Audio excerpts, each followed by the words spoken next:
Hello friends, இன்னைக்கு ஒரு new year விழாக் தான் பார்க்க போறோம். நாங்க காலையிலேயே கிளம்பிட்டோம். பக்கத்துல இருக்க கோயிலுக்கு போலான்னு சொல்லிட்டு தான் கிளம்பணும். என்னோட ஹஸ்பண்ட் பிளஸ் என்னோட 2 பசங்க 2 பேருமே கிளம்பி ரெடி ஆயிட்டாங்க. நானும் ரெடி ஆயிட்டேன். அதுக்கப்புறம் பக்கத்துல இருக்கிற ஆஞ்சநேயர் கோயிலுக்கு தான் நாங்க போயிருந்தோம். அங்க போயிட்டு பார்த்தா ஒரே கூட்டம். சரி, ஓகே, என்ன பண்றது, எவ்வளவு கூட்டமா இருந்தாலும் நம்ம சாமியை பார்த்து தானே ஆகணும் அப்படின்னு சொல்லிட்டு அந்த கூட்டத்துல நின்னுட்டு நல்ல சாமி தரிசனம் பண்ணிட்டு வெளியே வந்துட்டோம்.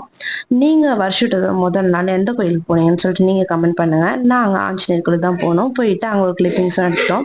எடுத்துட்டு ஒரு அர்ச்சனையை போட்டுட்டு அங்க தந்த புளிசாதத்தையும் சாப்பிட்டுட்டு ஈவினிங்கா பாத்தீங்கன்னா கேக் கட்டிங் செலிப்ரேஷன் பண்ணியாச்சு. ஓகே, நியூ இயர் ஆச்சு, கேக் கட்டிங் இல்லாம இல்லையா?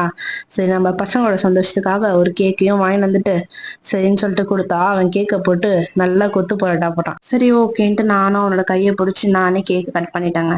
கட் பண்ணிட்டு அவனுக்கு ஒரு வாய் ஊட்டினேன். அதுக்கப்புறம் அவன் என்ன பண்ணான், பேலன்ஸ் இருக்கிற கேக்க அவங்க தாத்தா, அவங்க சித்தப்பா, அவங்க அப்பான்ட்டு எல்லாருக்குமே கொடுத்தான்.